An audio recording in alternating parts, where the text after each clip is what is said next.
Você pensar que você é codependente e você não tem nada o que fazer é uma sedução muito grande para alguém que está desesperado e não está conseguindo resolver um problema. Poxa, eu tô há 20 anos tentando fazer o meu filho parar de beber e eu não consegui. Portanto, é impossível. E aquela raiva, aquela frustração, muitas vezes de ter tido um pai, uma mãe, um familiar que tem alcoolismo, ela passa a ser o quê? Deslocada para as pessoas que têm um problema com álcool. E é isso que tem acontecido no Brasil. E é isso que tem acontecido embaixo do teu nariz. É isso que estão falando da tua família. É isso que estão falando de você, do teu filho. Você está se matando a cada dia, você está jogando fora, você está desperdiçando uma das coisas mais importantes que você recebeu, que é a vida. E aí você vai se sabotando e sabotando todos os seus objetivos por conta disso. Boa noite, boa noite, boa noite. Seja muito bem-vindo, seja muito bem-vinda a mais um vídeo aqui no meu canal, em que eu falo sobre estratégias para você fazer quem você ama parar de beber sem deixar de cuidar de si. O meu nome é Vitor Blasius, eu sou médico psiquiatra, e no vídeo de hoje eu vou trazer um conceito que ou para você é novo, ou você vai ficar chocado. De qualquer forma, eu acredito que no Brasil talvez eu seja uma das poucas pessoas com conhecimento técnico que defende algo que já é muito claro, né, na literatura científica sobre você que convive com alguém que tem um problema de alcoolismo. E eu vou, ao longo desse vídeo, te explicar o porquê que esse conceito chamado codependência, ele é um veneno, por que ele está errado e por que, se você acreditar nisso, mesmo que você não saiba o que é isso, eu vou te explicar um pouco só para você se proteger disso, pode te afastar da sobriedade de quem você ama e muito mais. Pode atrasar a sua vida, pode acabar com a sua família, pode destruir o seu sonho de ser feliz, te enganar, te confundir e te marginalizar. Sim, eu acredito que eu não estou exagerando, e se você assistir esse vídeo até o final, você vai entender por que um posicionamento tão duro, né, tão forte em relação a esse tema, porque realmente eu acredito que se você não entender o que eu vou te falar hoje, você pode cair na lábia de pessoas bem intencionadas, mas pouco estudadas, e de coisas que são repetidas há muito tempo, há muitos anos. Como diria o ministro da propaganda de Adolf Hitler, né, Joseph Goebbels, que uma mentira que é contada 1000 vezes se torna uma verdade. E eu estou aqui para destruir essa verdade e te libertar dessa prisão, dessa maluquice, dessa ignorância. E quando eu digo ignorância, eu não digo no sentido de necessariamente, né? Eu quero dizer que a ignorância, na minha percepção, quando se trata de saúde, de um assunto sério como o alcoolismo, ela é vizinha da maldade. Ah, mas a pessoa é bem intencionada. Ela pode ser bem intencionada. Mas quando a gente está falando de um assunto tão delicado, a gente precisa ter mais do que boas intenções. A gente precisa ter estudo, a gente precisa ter qualificação para poder falar coisas a respeito. Porque aquilo que é dito e aquilo que você acredita vai moldar como você se sente e também como você vai lidar com os problemas da sua vida. E tem muita gente que morre ou deixa morrer alguém por perto de mortes evitáveis por não saber o que eu estou falando. Poxa, eu tô há 20 anos tentando fazer o meu filho parar de beber e eu não consegui. Portanto, é impossível.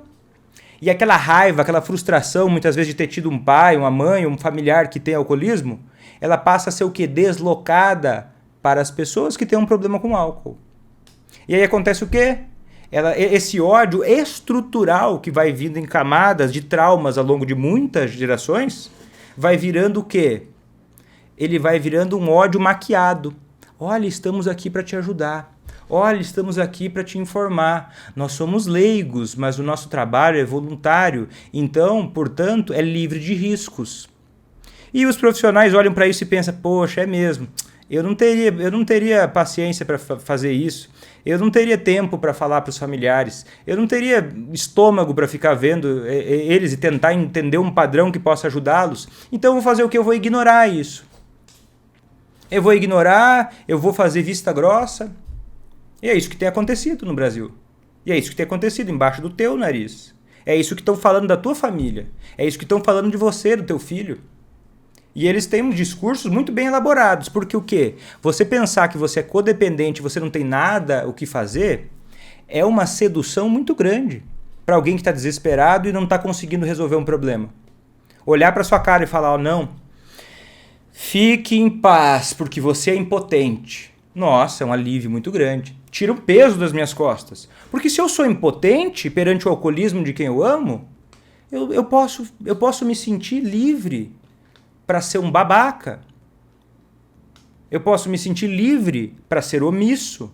Eu posso tentar aliviar aquele meu sentimento, aquele meu bom senso que me ligava à vida, que era o amor que eu sentia por aquela pessoa, misturado agora com ódio. Eu posso tentar desligar aquele bom senso meu, porque tem muita gente falando que eu posso e porque eu tô certo. Então, ele bebe, é ele que tem que mudar, eu sou impotente perante o alcoolismo dele.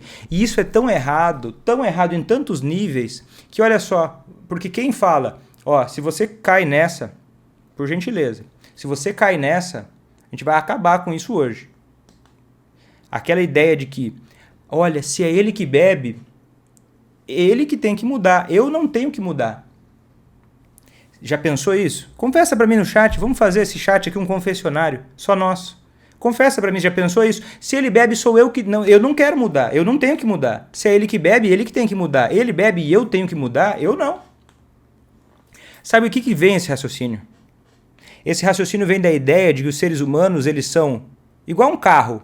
Imagina um carro. O carro ele vem pronto da fábrica e ele só vai sendo gasto, né? Ele só vai sendo gasto. Então, você modificar um carro é você estragar ele, é você danificar ele, é você destruir ele. E aí o que acontece? O ser humano não é assim. A gente não nasce pronto. A gente vai evoluindo, a gente vai ficando pronto ao longo do tempo. A gente vai ficando pronto ao longo do tempo. Então, cada vez que você falar, eu não vou mudar, eu não preciso mudar, eu não vejo a minha mudança com bons olhos, porque eu já estou bem do jeito que eu estou, você está se comparando com um automóvel, com um objeto, com alguma coisa que nasceu pronta e que só pode ser destruída. Mas a natureza humana é o oposto disso. Você era uma bolinha desse tamanho, você era uma célulazinha minúscula, e você não conseguia nem sobreviver sozinho por anos. Porque você não nasceu pronto. E se você não tivesse mudado e crescido e se desenvolvido, que é a sua natureza, você não conseguiria nem sobreviver. E aí você olha para a sua própria cara e fala, não, eu não tenho que mudar. Eu estou certo sendo quem eu sou, do jeito que eu sou. Você está se matando a cada dia, você está jogando fora, você está desperdiçando uma das coisas mais importantes que você recebeu, que é a vida. E aí você vai se sabotando e sabotando todos os seus objetivos por conta disso. E o que acontece, tá? O que acontece? Uma vez me falaram assim, Vitor, você fica falando aí que codependência não existe. Você está errado. Sabe por que você está errado, Vitor? Aí você pensa, a pessoa vai chegar com um artigo científico, vai quebrar minha cara, vai me mostrar um artigo muito bem desenhado, uma pesquisa muito bem elaborada, de altíssimo nível, uma coisa quase incontestável. Aí ela, mas não é isso que vem. O que vem é uma pessoa que me fala assim, ó, sabe por quê, Vitor, você está errado? Porque eu me identifiquei com essa coisa da codependência. E vai tirar o pirulito da boca do Joãozinho, se ele acha que o pirulito dele é mais importante do que tudo na vida. Ele se apegou naquele pirulitinho e alguém deu uma visão que aliviava e que saciava um senso de culpa, de incompetência, que é saudável, porque se a gente não é competente em algo, o nosso sentimento tem que ser qual? Um sentimento de incompetência, não de incapacidade, mas porque a competência é algo construído, o tempo todo a gente é incompetente e vai se tornando competente conforme a gente se desenvolve. Mas na medida em que alguém vem com um discurso que alivia isso, meu Deus, eu quero me livrar, é apaixonante, é sedutor. E aí a resposta da pessoa é assim, Vitor, sabe por que codependência existe? Por duas razões. A primeira é porque eu me considero codependente e acho maravilhoso isso, né? Estou em busca eterna da minha solução, que eu vou te dizer qual é e você vai achar absurdo. E aí a segunda coisa é qual? Porque uma moça chamada Melody Bart escreveu um livro chamado Codependência Nunca Mais. E esse livro, Vitor, foi best-seller. Esse livro, Vitor, ele foi muito vendido por aí. É um livro muito legal, Vitor. Esse livro é muito bacana, é um livro de autoajuda muito bonito. E aí o que acontece? ela acha que essa parada, porque existe esse livro, que não é um livro científico, nunca tentou ser um livro científico, mas ele traduz conceitos que são atraentes, apesar de muito errados. E o que acontece? Ele pega e justifica isso como um argumento de veracidade. Um argumento de veracidade. E por que esse tipo de coisa acontece? Porque hoje a maioria das pessoas está analfabeta funcional. Ela não consegue ficar no momento presente. Ela não consegue prestar atenção mais a fundo. É tudo muito raso, é tudo muito superficial. É tudo muito passageiro. É tudo muito imediatista. Por exemplo, a pessoa está assistindo a minha live agora e está preocupada com o que vai acontecer depois ou não. Ai, meu Deus, o que vai acontecer depois? Ai, Vitor, mas começa a fazer pergunta de outras coisas. Por quê? Porque na impulsividade, na doença, que é estrutural também, o imediatismo é tão grande que ao invés de aproveitar o conteúdo que está sendo entregue, que é necessário, que é muito importante para aprender o resto, tá assim que, presta atenção, cara. Presta atenção, você está se sabotando já. Que depois você não entende, alguém vem falar pra você uma besteira dessa, você não entende por quê? Porque tá raso. Tá raso, a gente precisa aprofundar. Senão você vai seguir uma pessoa, você vai achar vários que vão falar pra você, olha, vive e deixe viver. O que você precisa é aprender a colocar limites, tá? Porque, olha, não tem como ajudar quem não quer ser ajudado. Vai lá. E você vai fazer o quê? Ou vai acontecer um problema e não vai ser tarde demais, ou você vai voltar, né? Aí nem perde o tempo. Entendeu? Presta atenção no que eu estou te falando. Não faça isso. Não faça isso. Presta atenção. E olha só. O que acontece? Esse livro, beleza. Eu até já li esse livro. Eu acho que assim, ó, ele tem coerência interna. Ele tem coerência interna. Só que você tem que prestar atenção. Uma evidência científica, não adianta ela ter coerência interna. O que é coerência interna? Coerência interna é quando o meu discurso ele se basta e ele faz sentido. Por exemplo, deixa eu ver uma coisa que é loucura, mas tem coerência interna. Vamos ver se eu acho um exemplo aqui. Por exemplo, vamos imaginar que, sei lá, os portugueses chegaram no Brasil na época da colonização, e aí eles se aproximaram dos índios, né, os nativos, e começaram a morrer nativos, né? Os índios começaram a morrer. E aí eles olham para aquilo e pensam, cara, as pessoas não morriam e do nada começaram a morrer, apareceram mortas, meu Deus, uma tragédia. Então é um espírito. Eles estão trazendo espíritos ruins que estão prejudicando a nação. Se for pensar por uma lógica interna ali, olha, faz sentido, existe uma coerência interna. No entanto, isso, né, hoje em dia é muito óbvio a gente olhar para isso e pensar, não, é porque existiam bactérias, existiam vírus aquela população de índios nunca tinha entrado em contato e não tinha anticorpos, não tinha um sistema imunológico preparado, e isso foi muito danoso, levou à morte de muitas pessoas. Por quê? Porque depois foram avaliar, identificaram a existência desses micro-organismos e a partir disso começaram a entender, então é por causa disso. E a partir disso a gente consegue ter mecanismos de evitar esse tipo de coisa. Então, coerência interna, a coisa fazer sentido por si só, é muito raso. Mas Vitor, eu li lá no livro, desse livro aí famoso, e dizia coisas como... E vê se não é fácil se identificar. Você olha, imagina a segunda situação. Você está vendo alguém que você ama se autodestruir. Você aconselha ela não te escuta. Tá óbvio para você que ela precisa mudar, mas não, ela se coloca em risco, ela tá ficando doente, e ela não para, tá uma coisa perturbadora. Você olha, você ama aquela pessoa, você tinha uma vida com essa pessoa, você não vai começar a ser controlador. Se você não faz ideia do que fazer, você não sabe o que está acontecendo, você está desesperado, você não vai começar a ser controlador com essa pessoa? Você não vai começar a ficar no pé dela? Ou é loucura? É absurdo? Não, mas controladores, codependentes são controladores. Por isso que no Instagram eu tô com uma máscara de palhaço. Porque é uma violência isso. Não dá pra ficar quieto com uma coisa dessas. Aí fala, mas eles cuidam excessivamente. Mas você tá brincando? Você não me dá um mapa, eu saio correndo desesperado e me atrapalho e me perco? E aí o problema é que eu fui burro? Você tá com o mapa na mão ou nem tem o mapa, você nem sabe onde é que chega. Aí eu vou correndo desesperado, me atrapalho todo, começo a ficar cuidador excessivo, começo a reprimir as emoções, começo a ficar desconfiado dos outros, começo a perder a capacidade de colocar limites, Começo a ter vergonha de falar para os outros que o meu familiar tem um problema de alcoolismo, porque não quero ser julgado como idiota, eu não quero ser julgado como, nossa, ó como seu marido é um lixo, você é uma trouxa. Eu não quero que façam isso comigo, eu vou fazer o quê? Eu não vou mais falar para os outros, eu vou começar a não admitir mais, não abrir mais o meu coração, não vou mais sangrar num tanque de tubarões. Aí eu vou começar a esconder o meu problema. Eu vou começar a varrer para baixo do tapete. E eu vou começar a ter dificuldade de fazer o quê? De nutrir a minha autoestima com outras coisas. Porque tem uma bomba explodindo na minha casa. E você vai olhar para minha cara e vai dizer: não. Ninguém pode se importar tanto assim com a vida do outro. Você se perdeu. Ninguém pode ficar tão mal assim, porque é só uma pessoa, que não é o seu pai, que não é a sua mãe, porque não é o seu filho, né? Ah, mas é o meu filho. Mas o seu ódio está impedindo você de enxergar. Você quer tratar assim a sua vida? Trata assim a sua vida. Mas a opinião do Vitor é que você é um enorme irresponsável na medida em que você quer propagar esse tipo de conceito para os outros. É uma verdade dura de engolir. E eu posso provar.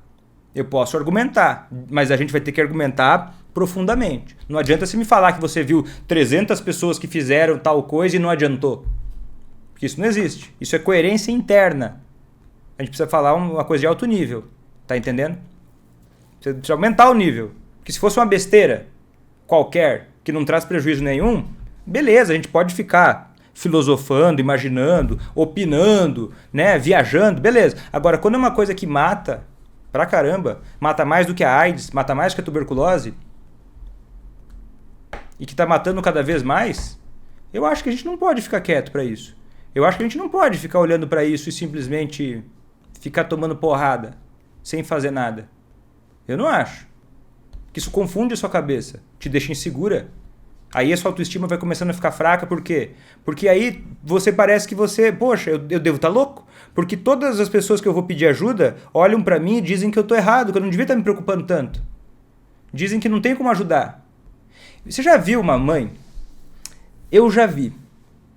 Eu trabalhei muitos anos no hospital lá, Hospital de Clínicas de Porto Alegre, um hospital enorme, que tem várias especialidades médicas.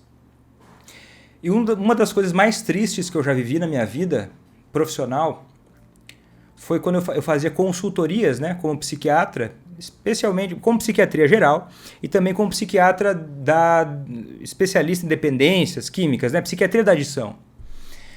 E aí, como psiquiatra geral, eu fui fazer uma avaliação uma vez numa menina. Devia ter o quê? Ali uns 14 anos. Ela estava na ala oncológica infantil. E ela tinha um diagnóstico eu não me lembro se era linfoma, leucemia. Tá até difícil para mim lembrar isso porque doeu muito aquilo. E ela tinha tido uma recidiva da doença. Eu conversei com a médica dela estava arrasada. Porque eles achavam que tinham conseguido superar a doença, mas a doença voltou 30 vezes pior. E eles sabiam que era questão de tempo para a menina morrer. E a mãe da menina não estava aceitando aquilo.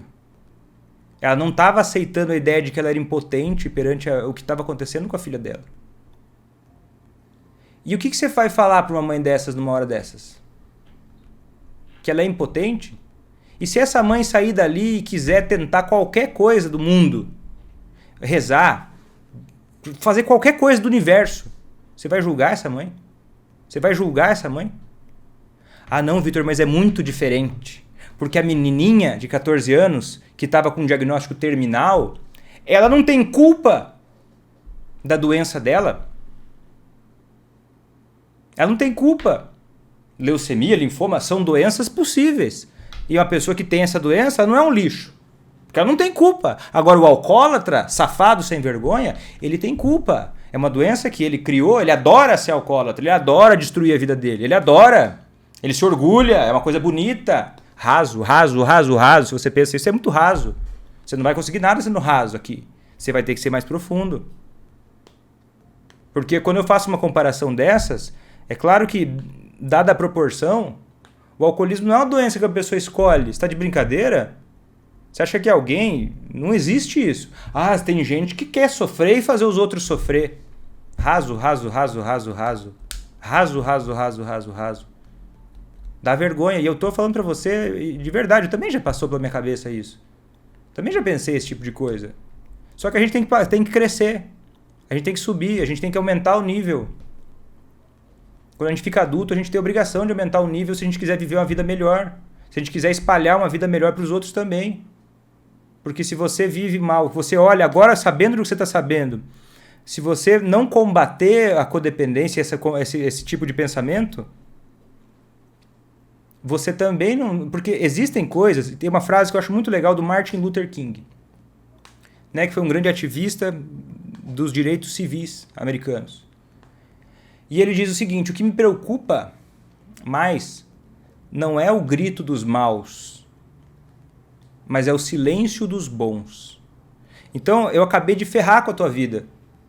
Porque se você se calar perante esse tipo de coisa, se você guardar isso só para você, você vai estar em silêncio.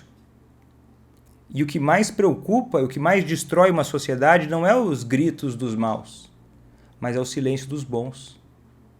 E agora você está entendendo uma coisa que você não tinha como entender antes. E eu acabei de passar para você uma maldição que eu carrego, que é a maldição do conhecimento. Por isso que a maioria não quer. Por isso que a maioria gosta de viver no raso, na ignorância. Porque é muito mais confortável olhar para isso e pensar que isso não vai me afetar, isso não vai afetar minha vida, não vai afetar minha família, até afetar. E aí você não tem ninguém para poder contar, porque as pessoas estão todas bitoladas. Porque daí, quando você tem um conhecimento, você passa a ser responsável pelo que você vai fazer com ele. E a responsabilidade é o maior poder, mas ela é pesada. Só que ela é pesada igual um peso de academia. Se você se acostumar a carregar a responsabilidade, você não vai se afundar na culpa. Mas você vai ser forte para lidar com os problemas baseado na realidade. E não naquilo que te alivia, como o próprio álcool faz, não é mesmo? Por isso que as pessoas odeiam conhecimento. E o que acontece? Só para continuar no raciocínio seguinte, quem é visto como codependente, tá? Puxa, já foi quase 40 minutos e beleza. Tá um pouco mais longa essa live, porque eu precisava falar isso que eu tô falando. Porque você sabia do que eu estava dizendo? Conta aqui no chat, coloca para mim assim, ó, hashtag tô aprendendo. Conta para mim, tô aprendendo, se você tá aprendendo. Para eu saber, porque eu acho que a maioria não sabe isso que eu tô falando. A maioria tá ouvindo isso pela primeira vez.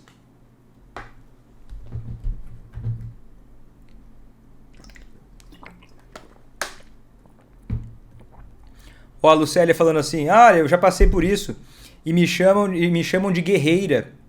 Odeio isso. Odeio isso, detesto isso. As pessoas são hipócritas. São hipócritas. Olham pra você com pena. Olham pra você com pena ou com ódio. Pena porque pensam, nossa, é uma guerreira, coitadinha. Pô, isso é uma coisa mais humilhante que existe. Ou com ódio. Nossa, como é trouxa a mãe do fulano lá. Ó como é trouxa a esposa do fulano lá. E você vai ficar quieta? Sério? Você não merece isso. Você não merece isso. A não ser que você acredite que você merece. Você não merece isso.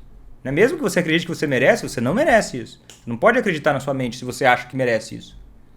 Que as pessoas falam sem constrangimento nenhum esse tipo de coisa na tua cara. E ainda falam, não, mas eu sou dono de clínica durante os últimos 30 anos da minha vida. Então eu sei do que eu estou falando. Meu amigo, cadê o artigo? Então me dá um laudo, pede para esse profissional, me dá um laudo aqui, ó, e coloca o código da codependência para mim. Eu tenho direito, se eu sou paciente, eu tenho direito a ter um laudo. Eu tenho direito, eu quero um laudo então, me dá um laudo aqui. E coloca o código dessa doença aqui. Ou você passa a me tratar com respeito, né? Parar de falar besteira, porque eu não sou nenhum idiota para você falar uma besteira dessas para mim e achar que eu vou simplesmente engolir. Mas eu te recomendo até nem fazer isso, simplesmente vira as costas. Vira as costas. Você está diante de um profissional que ele tem sérios problemas com estudo. Porque quem pensa que existe codependência, ele parte de uma linha de raciocínio diagnóstica e terapêutica. Porque é para isso que serve um diagnóstico. Então, o que acontece? Qual que é a recomendação terapêutica para quem é codependente? Como é que é a recomendação terapêutica para um codependente? E olha, a Nanda tá falando, já fui chamada de codependente e de estar acabando com a minha vida, e foi um psiquiatra. Nanda, cara, essa semana eu fiquei chocado. um paciente que eu estava atendendo, alcoolista, né? Que eu tenho atendido alguns pacientes alcoolistas online. E aí o que acontece? Ele me falou assim que, Vitor, ó, eu tô até sem... No mês passado ele me falou que estava meio sem esperança, mas que, né, a esposa dele insistiu, ele quis marcar uma consulta. E aí eu conversei com ele e não foi nada tão elaborado assim não. Eu expliquei para ele como é que o alcoolismo funcionava e que parar de beber não depende da força de vontade, depende de uma estratégia. Ele ficou me olhando assim, eu nem sei, na hora eu nem soube assim, se ele tinha gostado ou não daquilo. Tava me conhecendo ainda. E aí, beleza. No mês seguinte, uma semana passada, ele voltou e falou: Vitor, faz 15 anos que eu não tinha passado um mês sem beber. E eu passei por vários psiquiatras. E o psiquiatra me falou que o que eu precisava era ter força de vontade. E quando eu pensava que eu precisava ter força de vontade e eu não conseguia parar de beber, eu pensava que eu era um idiota, um burro, um preguiçoso, um ignorante, um fraco. Isso me deixava muito mal e eu entrava num ciclo vicioso. E a partir do momento que você me falou que não é força de vontade, que é estratégia, e que eu comecei a entender que, olha, o que eu preciso é mudar algumas pequenas coisas e que isso não é uma coisa minha, isso é uma coisa do funcionamento do cérebro mesmo. O que acontece? Se eu te falar o que o cara fez, é que não adianta copiar o cara. Ele fez uma pequena coisa porque ele identificou aquilo que estava acontecendo com ele, que levava ele a beber, uma coisa muito besta. E mudou. Claro que não é todo mundo que vai ser tão simples assim, entende? Mas se não entender esse conceito, que muito psiquiatra estava falando na cara dele, o cara, ele enfia o paciente num problema. Isso é uma coisa que a gente chama em medicina de iatrogenia, que é muito óbvio em outras áreas. Né? Na ortopedia, uma iatrogenia deixa o braço do cara torto. Na psiquiatria, como tem um preconceito ferrado, se o cara continua louco, se o cara fica mal, se ele continua alcoólatra, se ele não melhora da depressão, é porque, né? Porque é fácil apontar o bedelho para a psiquiatria, porque é muito mais fina, é muito mais sensível à avaliação do que está acontecendo. Então, não é tão fácil de enxergar sem treinamento. E aí, sem ter informação, você é passado para trás. Não é nem por mal. O psiquiatra que falou aquilo ali, eu acredito que ele está falando aquilo de coração. Ele acredita naquilo. Só que a responsabilidade que ele tem pela função que ele exerce, não tá tudo bem agir dessa forma. Não tá tudo bem. Mas é o que mais acontece. E com a codependência é a mesma coisa. Porque quem fala isso, que tem codependência, recomenda o quê? A lógica é qual? Então, já que você é codependente, você tem duas principais tarefas para você melhorar. Dessa parada que não existe. A parada que já foi descartada. A parada velha. É um lixo que... Né? Já existe coisa bem mais aprimorada que isso. Mas dizem o quê? Que ou você faz o desligamento, força o alcoolista a aceitar tratamento de alguma forma, ou você simplesmente se desliga emocionalmente. Ele pega aquela pessoa que está olhando o alcoolista se destruir, tá toda atrapalhada, não consegue dormir, não consegue se concentrar, não consegue fazer nada porque assim não faz ideia do que fazer, não consegue nem se preocupar de verdade com o outro, nem consigo mesmo. A pessoa está perdida num monte de preocupação. E aí fala, você está ligada emocionalmente demais no outro. Olha, eu acho uma cretinice dizer isso. Sabe por quê? Porque na minha opinião, e você pode discordar de mim, estou aqui defendendo a minha opinião, e eu defendo ela e argumento para você o porquê que eu acho isso. Na minha cabeça, o conceito de ligação emocional, ele é muito diferente de você não conseguir parar de pensar no outro. É muito diferente de você tentar controlar o outro. Ligação emocional é você se preocupar e cuidar, e ser capaz de cuidar do interesse do outro com empatia. Quando você para de cuidar de você para cuidar do outro, você não está ligado emocionalmente no outro porque não é uma necessidade do outro que você se destrua. Tá entendendo? Você fala, eu estou muito ligado emocionalmente. Você está ligado emocionalmente? Então, verifica. Você se destruir a sua vida, ficar magoado e descontar nele, é um desejo, é uma necessidade, é algo bom para o outro? Não é. Não é. Então, eu não estou ligado emocionalmente no outro. Porque se eu tivesse ligado emocionalmente com a vida, e aí comigo, e aí talvez com o outro, eu não deixaria de me cuidar. Eu me informaria melhor. Eu teria mais condições de resolver as coisas. Então eu me desligar emocionalmente é algo que não faz sentido porque eu não estava nem ligado emocionalmente. E daí eles falam assim, não, mas o desligamento é com amor, eu não paro de me importar com a pessoa, eu só vou cuidar mais da minha vida. Beleza, mas vê como é que o diabo, ele atrai pela entrelinha. Pela entrelinha. Porque não, você vai continuar buscando fazer o que você puder. Então o que eu faço? Bota mais limites. O que eu faço? A hora que ele aceitar ajuda, você faz alguma coisa. E você fica no vazio. Você fica voando. Lá no Rio Grande do Sul, eu estudei lá, né? Tem uma expressão que chama pendurado no pincel. Que é a metáfora para o cara que subiu numa escada para pintar uma parede. E aí a escada caiu, ele ficou pendurado no pincel. É óbvio, ele vai cair. Mas é isso que eles dizem. Então cuida melhor da sua vida. E se lasque você. E aí coloca todo mundo numa caixa. Porque olha só, eu não estou falando que todo mundo que tem um familiar alcoolista tem que fazer alguma coisa. Não estou falando isso. Se você entendeu isso, pega um trecho e tá gravado isso. Pega esse trecho e me manda e me mostra onde é que eu falei isso. Eu não falei isso. Eu não falei isso. Eu não estou dizendo que você tem um familiar alcoolista, você é obrigado a fazer alguma coisa. Você tem que fazer porque, olha, é o certo. Isso é tão errado quanto outra coisa. É uma decisão livre, adulta, o que você vai fazer com o que você sabe e com a sua vida. É uma decisão adulta. Ninguém pode te dizer que você deve ou não fazer quem você é parar de beber. Mas na medida em que encaixota a pessoa com o rótulo de codependência, você aprisiona ela a não ajudar da forma que poderia. Porque é como se você chegasse num restaurante e dissesse, olha, você vai jantar isso aqui, porque é isso que tem. Só que a vida não é só isso. Não é só esse alimento que existe na vida. Você quer parar de se importar com a pessoa que bebe demais? Faça isso. Não está errado fazer isso. Você conhece a sua história, você conhece a sua vida, é você que vai lidar com a consequência. Não sou eu. Não sou eu que vou me ferrar ou não. A decisão é tua, o abacaxi é teu. Eu não vou dizer o que você tem que fazer. E ninguém pode fazer isso. Porque é muito fácil eu falar o que você tem que fazer. E voltar para minha casa e tá ali a minha esposa com a barriga cheia, com a jantinha que eu já deixei ali pronta para ela. Tá ali o meu filho bem mamado. Todo mundo ali bem, com saúde. Vou chegar ali de boa, a caminha já está arrumada, vou deitar no meu travesseiro e vou aqui falar um monte de coisa que você tem que fazer e você vai se ferrar e eu vou viver minha vida. Isso é cretinice. Isso é cretinice. Mas eu estou dizendo para você que existe um caminho que, se fizer sentido para você, você tem essa liberdade. Por isso que eu sempre falo que liberdade ela só é possível com conhecimento. Porque se você não tiver conhecimento, você engole coisas que não são verdades e você perde a capacidade de decidir.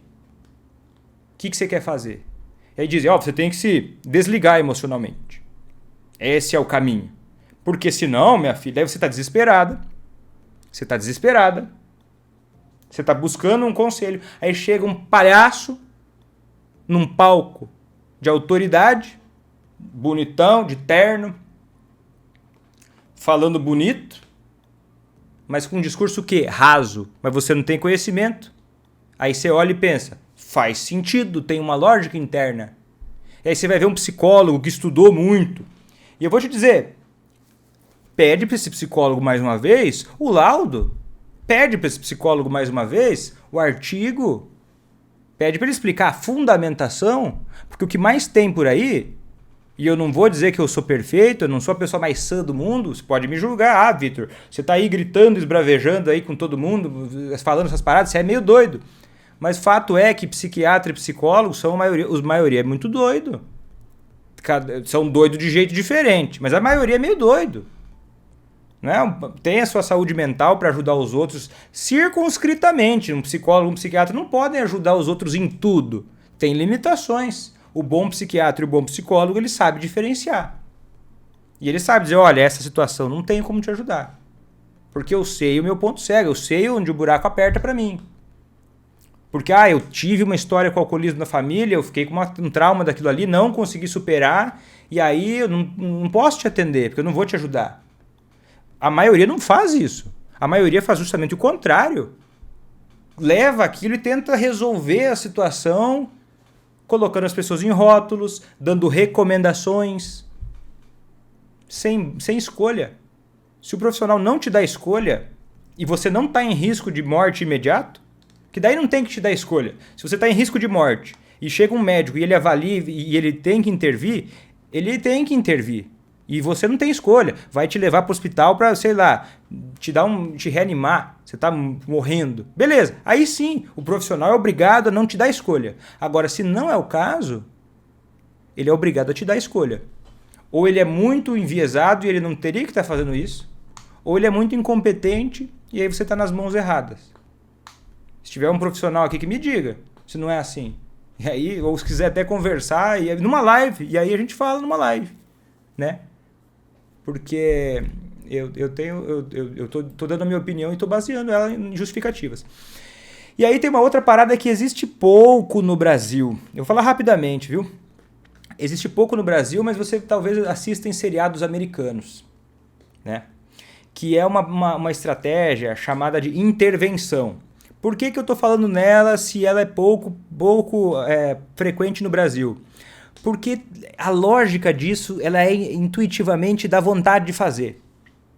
Mas lembra, a coerência interna não é suficiente para algo ser justificável. Mas dá vontade de fazer. E dá vontade de fazer sem ter estratégia, que é uma coisa chamada intervenção. Então, às vezes, quando você quer fazer quem você ama parar de beber, você pensa em fazer igual alguns seriados americanos mostram, que é uma técnica chamada de intervention, né? Tem até os nomes de seriados são meio assim, em que pegam alguém, um alcoolista que não quer aceitar ajuda, aí junta a família toda, todo mundo faz uma carta, chamam ele, colocam ele no lugar lá e falam: fulano, eu te amo, mas eu não posso aceitar você destruindo a sua vida. Ou você vai internar, ou nós vamos cortar as relações com você. Meu filho, eu te amo muito e sou muito preocupada com você, mas fico muito triste ao ver você destruindo a sua vida e não aceitando ajuda. Você é um rapaz lindo e formoso. Se você não aceitar ajuda e internar no hospital agora, eu irei tirar você da nossa casa e deixarei você nas ruas. É tipo isso aí, cara. E aí bota o cara na parede e um monte de gente botando uma pressão violenta, chama todo mundo, bota o cara pra chorar. E aí, claro, e as câmeras filmando, aí bota, vai pra internação. Alguns vão. E sabe o que a gente tem de estatísticas? Sim, fazer intervenção aumenta as chances de alguém pisar na internação. Claro, você tá enfiando goela abaixo. Enfiar algo goela abaixo aumenta as chances daquela coisa chegar na goela da pessoa. Né? Só que qual que é o problema disso? Apesar de que esse tipo de estratégia aumenta a busca por ajuda, vamos dizer assim, porque, né? É difícil, né? Você tá pressionado por todo canto, meu amigo, te enquadram ali. Só que ela diminui, ela aumenta muito a taxa de recaída. E não tem bons resultados após um ano. Porque tem que avaliar muitas vezes o resultado após um ano. Após um ano, como é que estão as coisas? Ela teve mais episódios bebendo ou não? Após um ano parece que não teve muito bom resultado. Porque daí, beleza, tá internado, ficou 2 semanas bem. 2 semanas não é muito para dizer que ficou bom. Aumenta o risco de recaída.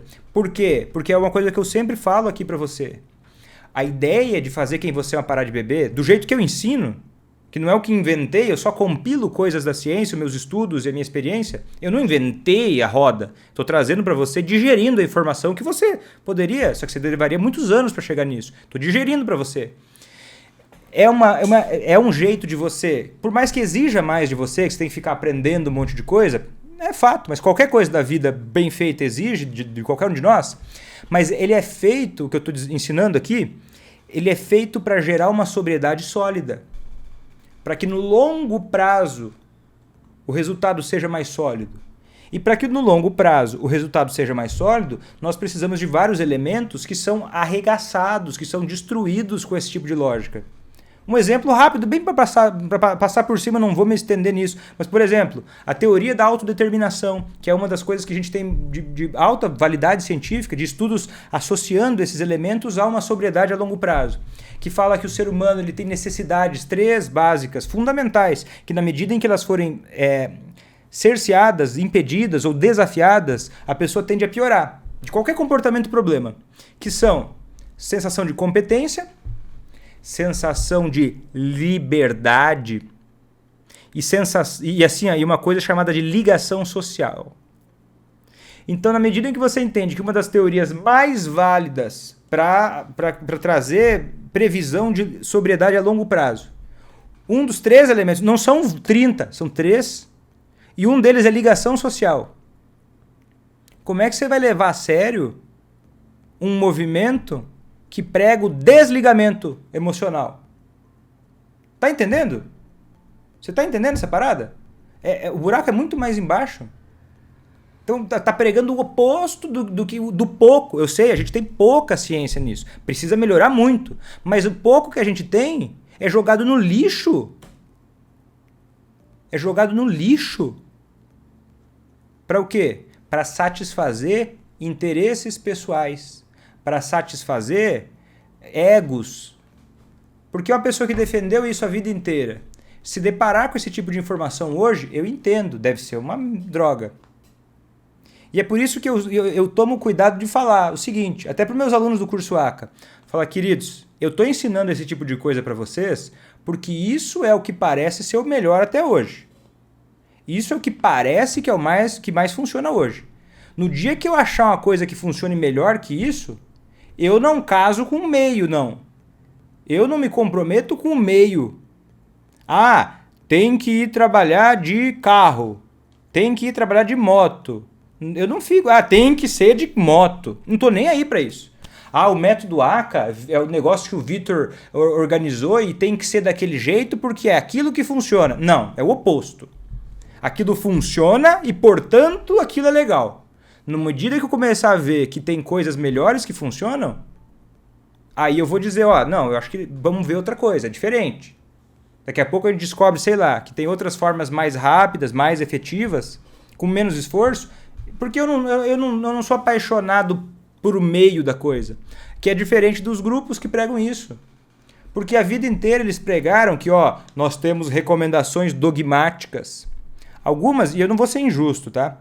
Alguns grupos, alguns movimentos, eles têm uma abertura inicial, uma gotinha de abertura para ouvir falar, mas eles se intimidam. E eu entendo eles, eu respeito eles, eu não quero...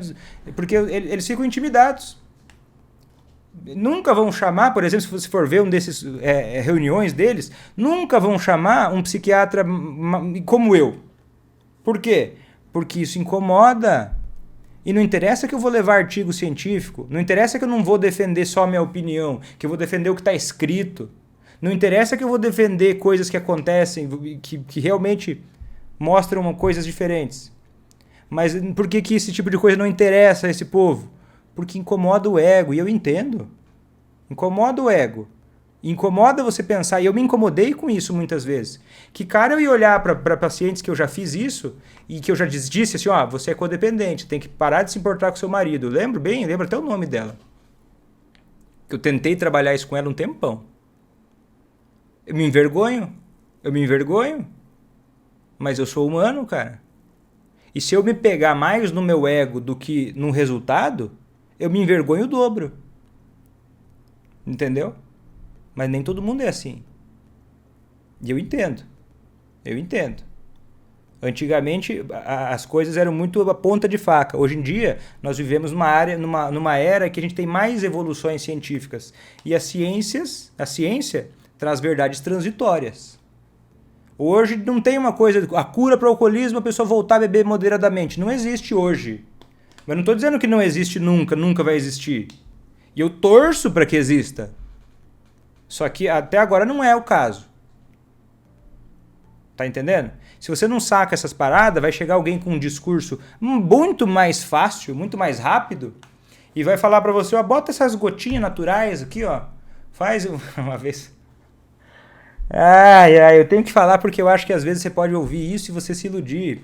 A maioria talvez não, mas acontece, então eu vou falar disso. Uma vez eu fiz um grupo de estudos, né, durante uma semana, e aí o que acontece? As pessoas começaram a divulgar, assim, ó, tipo assim, ignorar as aulas, um pequeno grupo, né, e falar o seguinte: fulana, eu não sei se era chá de repolho ou chá de batata doce. Eu dei isso daí pro meu irmão e foi batata. Parou de beber. Nossa, aí todo mundo começou. Meu Deus, que interessante. Meu Deus, porque a fila para uma solução imediata, ela é enorme. Não interessa se é verdade. A fila para uma solução imediata, uma solução rápida, mágica, sem esforço, ela é enorme. Agora, a fila para uma coisa que é verdadeira, que é real, que dá trabalho, porque, né? Se dá trabalho, fazer quem parar de beber, vai entrar no curso ACA, eu dou garantia condicional. Tem a garantia de 7 dias, que a pessoa entra, se não quiser o curso em 7 dias, devolve o dinheiro na hora, mas a garantia é condicional. Porque eu não garanto que o curso que vai ser fácil. Eu não garanto que você não vai precisar fazer esforço nenhum, que magicamente você vai fazer quem você vai parar de beber. Se você espera isso, por favor, vai embora. Com todo respeito. Eu vou te incomodar pra caramba se você quer isso. Não é aqui que você vai achar. Sabe quando você entra numa loja e você queria um produto, mas não tem? Não tem. Esse produto não tem aqui. Aí não faz sentido. Mas se o Clayton e se o João Lima fizerem bem o remarketing, a gente vai conseguir fazer uma comunidade muito legal na Semana ACA. Na Semana ACA que vai começar semana que vem. Gente, então e a ciência mostra, tá? Que o desligamento emocional e a confrontação têm baixa não, é mais que nada, tá? É mais que nada. Um familiar, eu vou ser honesto com você, um familiar que busca um grupo de, a Lé lembrou, a receita de cebola roxa. Então, quem quiser a receita milagrosa de cebola roxa, que cura todos os males, vá atrás da cebola roxa, não é aqui. E é o seguinte, existem estatísticas, né, que mostram que um familiar que busca apoio, mesmo que seja um apoio atrapalhado, se ele recebe o apoio, é melhor do que nada. É melhor do que nada. Então, é melhor que nada. Ah, Vitor, eu faço parte de um grupo lá, eu tenho que sair desse grupo? Se você acha que esse grupo te ajuda, não saia do grupo. O que você precisa saber é filtrar.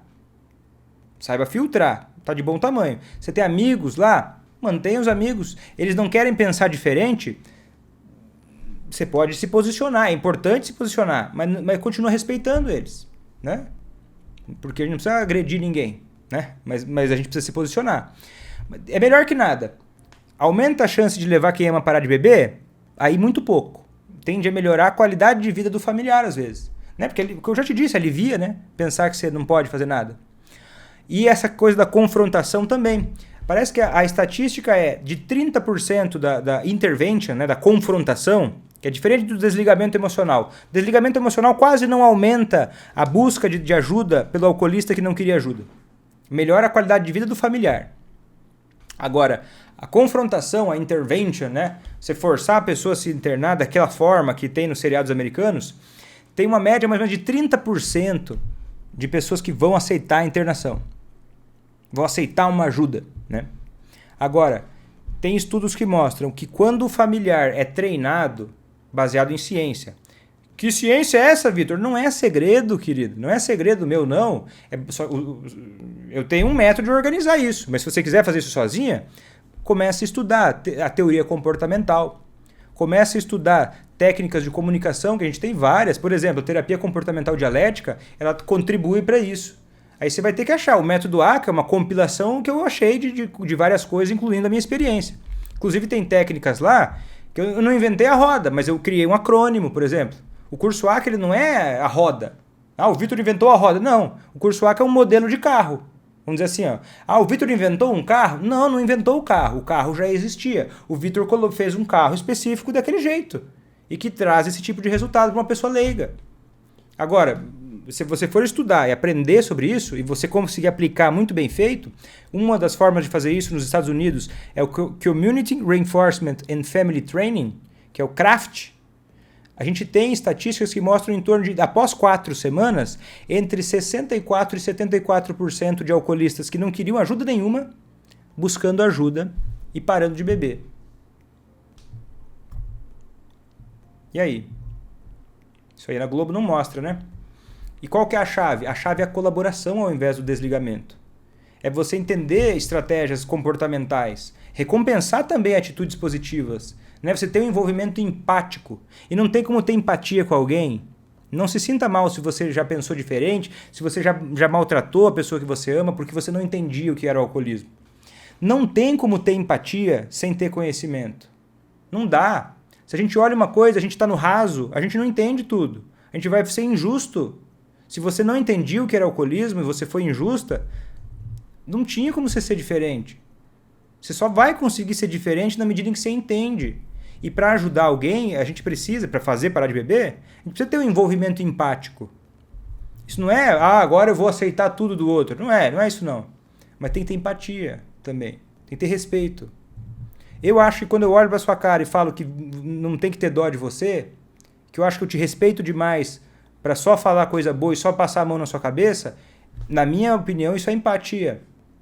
Porque se eu estou me jogando num penhasco e a pessoa não fala nada, e ela fala que eu estou indo bem, essa pessoa não tem empatia, por mais que ela esteja sorrindo para mim. Se eu estou quase caindo num penhasco, a pessoa olha e dá um grito, ô Vitor, seu idiota, vai para trás! Eu vou agradecer. Nossa, Vitor, mas o cara te xingou, mas pelo amor de Deus. Ele me xingou, mas graças a Deus ele fez isso, senão eu ia morrer. Você tá entendendo? Na minha visão, né? Não precisa chamar de idiota, mas você entende o que eu quero dizer? Quando eu falo duro, quando eu falo pesado aqui, é a minha forma de... Eu entendo a empatia assim. E eu acho que quando você saca isso, você percebe. Que é um risco maior, né? Eu falar duro às vezes assim, é um risco maior. É um risco maior. Porque daí eu tô abrindo mão de talvez gostarem de mim para ajudar pessoas a terem resultado.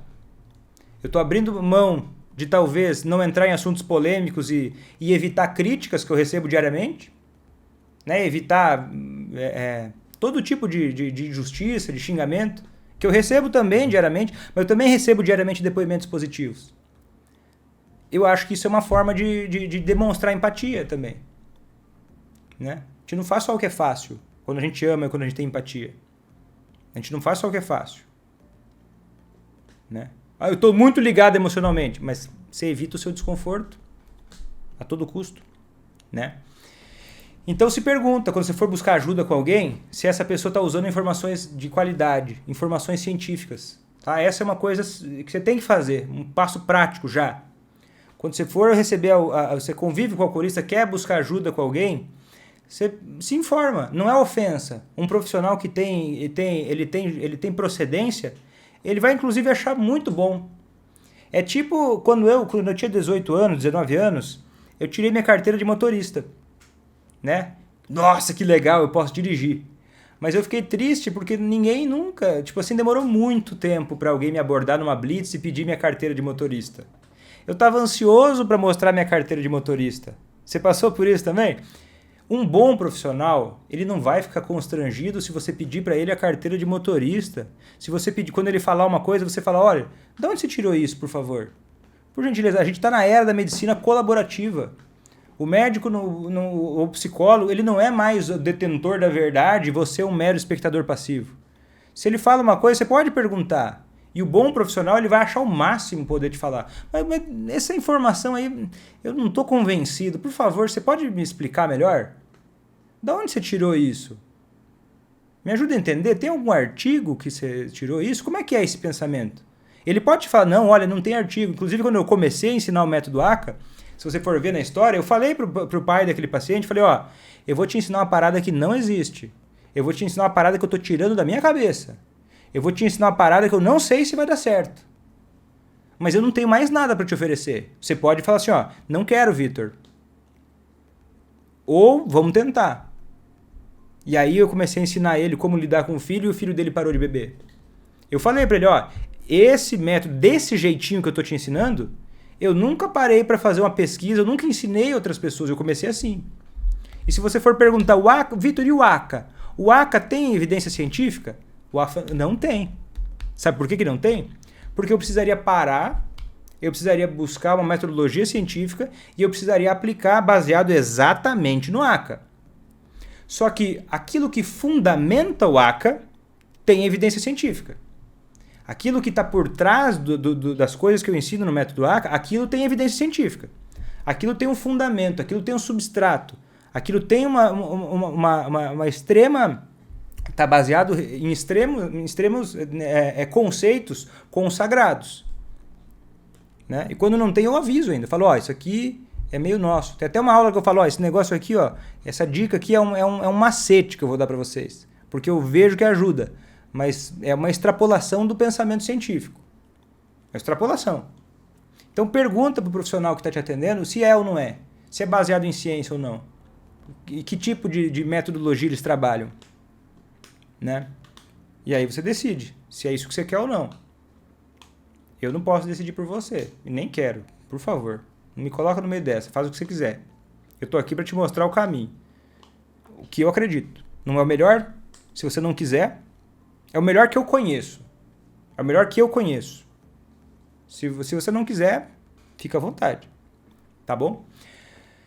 Me fala uma coisa, o que você achou dessa live de hoje? Intensa, demorada, passei da hora. É um tema que mexe comigo, é verdade. É um tema que, por várias questões, porque eu já passei por isso, já falei para as pessoas isso. Eu sei que eu vou ser alvo de muito comentário por conta dessa live. Eu sei que eu vou... Nossa Senhora! Eu vou receber e-mail. Toda vez que eu falo desse assunto, eu recebo e-mail, eu recebo mensagem mal criada, eu recebo, nossa, Vitor, você é maldoso. Aí eu falo, não, então me ajuda, vamos conversar sobre isso. Não quero conversar sobre isso, Vitor, você é errado e acabou. Isso é uma conversa técnica? Mas não tem como, né? Aí eu vou bloquear, na moral. Você vai chegar e me xingar, eu vou perguntar, eu quero saber. Eu adoro descobrir que eu tô errado. Porque a cada vez que eu descubro que eu tô errado... Para mim é maravilhoso, porque abre um mundo novo para mim, abre uma montanha nova para eu enxergar, porque eu estou numa montanha e eu quero subir a próxima. Então se você vier me mostrar que eu estou errado, eu vou te agradecer. Mas não adianta você falar, Vitor, eu acho que você está errado. Não, eu não te falei que eu acho que você está errado achando que a codependência existe. Eu não te falei isso. Eu te falei sobre artigos científicos. E se você quiser, Vitor, então me mostra a referência, me pede lá no direct. Me pede no direct. Eu te mando, se for o caso. Aí você vai pesquisar também. Eu também não vou fazer toda a revisão bibliográfica para você. Mas eu vou te mandar alguns e vou te orientar como buscar os próximos.